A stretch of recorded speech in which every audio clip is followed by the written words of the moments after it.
Hello बच्चों, good morning. आज हम कक्षा 3 में हिंदी पाठ 6 बिल्ली की पूछ भाग 3 देखेंगे। पहले और दूसरे भाग में हमने देखा कि वो सभी अपने रहने का खाने की व्यवस्था करते हैं और एक दिन अचानक आंधी यानी तूफान आ जाने के कारण चिड़िया अपने बच्चों को लेकर एक पुरानी हवेली में जाती है। पुरानी हवेली में जब जाते हैं वहीं की यहाँ तीसरे भाग में हम बात करेंगे और पढ़ेंगे। दादी गुट्टर गू बोली, शैतानों, यहाँ पर चुपचाप खेलो। जब यहाँ पर चूहे इतने हैं तो बिल्लियाँ भी जरूर होंगी। सावधान नहीं रहोगे तो बिल्लियाँ तुम्हें भी खा जाएंगी। बच्चों ने सुन लिया। वो थोड़ी देर तक चुपचाप बैठे रहे, मगर उनमें इतना धीरज कहाँ था। थोड़ी देर बाद वो फिर चिकिर-मिकिर करने लगे। कुछ एक ने नीचे उतर कर नन्हे चूहों से दोस्ती भी कर ली। उनसे वे आंख मिचौली खेलने लगे। दादी उन्हें सावधान कर रही थी, मगर उस हुड़दंग में कौन सुनने वाला था। मतलब इतनी चहल पहल में कौन दादी का सुनने वाला था। दादी का कहना गलत नहीं था। म्याऊं बिल्ला अक्सर अपने दोस्तों के साथ वहां शिकार करने के लिए घूमना करता था। उस दिन भी वह दबे पांव वहां पर शिकार के लिए आ रहा था। नन्ही मुन्नी चिड़ियों को चूहों के बच्चों से खेलते देखकर उसकी बाछें खिल गई। उसने मन ही मन सोचा, आज शैतान भतीजों से बदला लेने का अच्छा मौका हाथ लगा है। अब देखता हूँ दादी गुट्टर को इन्हें मेरे चंगुल से कैसे बचाती हैं। अभी वो मन ही मन उसके मतलब खुश हो गया कि अभी यहाँ गुट्टरगू दादी इन सारे चिड़ियाओं के बच्चों को कैसे बचाती है। मन ही मन यह सोचकर वह चुपचाप आगे बढ़ा। दादी गुट्टरगू की तेज निगाह उस पर पड़ी। वह चिल्लाने लगी, भागो बच्चों, म्याऊं बिल्ला घात लगाए बैठा है। सुनते ही सब अपने अपने ठिकानों की ओर भागे, मगर म्याऊं बिल्ले की फुर्ती से लपक कर मुन्नी गौरैया को अपने पंजों में जकड़ लिया। मुन्नी गौरैया को म्याऊं बिल्ले के पंजे में छटपटाते देख भागती हुई नन्ही चिड़िया रुक गई और वो सब पलटकर म्याऊं बिल्ले पर तेजी से झपट पड़ी। वे अपनी चोंच और नाखूनों से उसे नोचने खसोटने लगी। म्याऊं बिल्ले के लिए वहां से भागना मुश्किल हो गया। मिट्ठू तोता बड़ा पाजी था यानी शरारती था। वह म्याऊं बिल्ले के कान में मुंह डालकर सीटियां बजाने लगा। म्याऊं बिल्ले का सिर झनझना उठा। उसने घबराकर मुन्नी गौरैया को छोड़ दिया और कान पकड़कर खड़ा हो गया। उसकी छितराई हुई मूछें दर्द के मारे कांप रही थी। उसकी कटी हुई दुम बड़ी तेजी से हिल रही थी।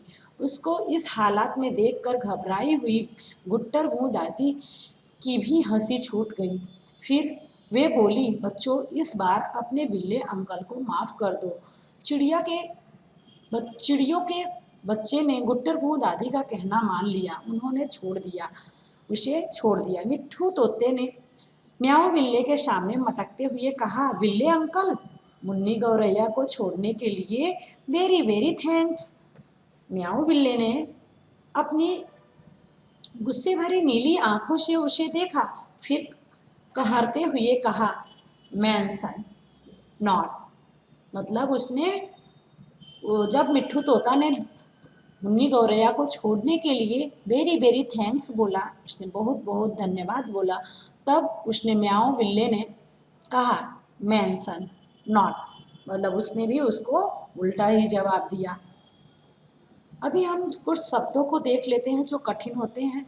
वशेरा का मतलब ठहरने की जगह, तलाश मतलब खोज। म्याऊं बिल्ला नर बिल्ली यानी बिलार, जिसको हम बिलार कहते हैं गांव की भाषा में। चटोर, स्वाद, लोलुप्त, पूछ यानी दुम, पूछ। मुंडेर मीन्स छत, फजीहत मीन्स बुरा हाल और शेखी मीन्स घमंड, बेशर्म मीन्स निर्लज्ज और गंवाना मीन्स खो देना, बुलबुल यानी छोटी चिड़िया, और शैतान मीन्स शरारती, परिंदा मीन्स चिड़िया, और खूबसूरत मीन्स सुंदर, उजाड़ना मीन्स नष्ट कर देना, उपद्रवी मीन्स उपद्रव, हुड़दंग मीन्स उपद्रव मचाना यानी उथल पुथल मचाना, दबे पाँव मीन्स अहिंसता, अहिंसता अहिंसता, और फिर निगाह मीन्स दृष्टि, खसोटना मीन्स छीनना, पाजी मीन्स शरारती, और अंकल मीन्स चाचा। आइए हम अभी अभ्यास को देखेंगे। स्वच्छ और सुंदर अक्षरों में लिखिए। तो बच्चों आपको सिर्फ यही देखकर इसके बगल में जो यहाँ पर लाइन खाली जगह दिया गया है उसमें आपको वही शब्द लिखने हैं सुंदर अक्षरों में। यहाँ पर पढ़िए और समझिए। कहानी एक वचन है और कहानियाँ बहुवचन है, तो आपको बहुवचन इन सबको देखकर समझने हैं। प्रश्नों के उत्तर दीजिए। बरगद का पेड़ कैसा था? बरगद का पेड़ कैसा था? पुराना था, बहुत पुराना था। घर की मालकिन ने बिल्ले को क्या मारा था? घर की मालकिन ने बिल्ले को जलती हुई लकड़ी से मारा था। म्याऊं बिल्ला कैसा घूमता था? म्याऊं बिल्ला सीना ताने घूमता था। नन्हा तोता क्या गुनगुनाने लगा? नन्हा तोता यह गुनगुनाने लगा कि हमें हमारा जंगल प्यारा, हम जंगल के वासी, नहीं किसी से, हमें हमारा जंगल प्यारा, हम जंगल के वासी, हमें नहीं है बैर किसी से, हम सच्चे वनवासी। यह तोता गुनगुनाने लगा। मिट्ठू तोते ने म्याऊं बिल्ले के सामने मटकते हुए क्या कहा? मिट्ठू तोते ने म्याऊं बिल्ले के सामने मटकते हुए कहा, नन्ही चिड़िया को छोड़ने के लिए वेरी वेरी थैंक्स। स्वाध्याय। तो ठीक है बच्चों, हम आज का वीडियो यहीं पर समाप्त करते हैं। अगली वीडियो में फिर मिलेंगे, तब तक के लिए धन्यवाद।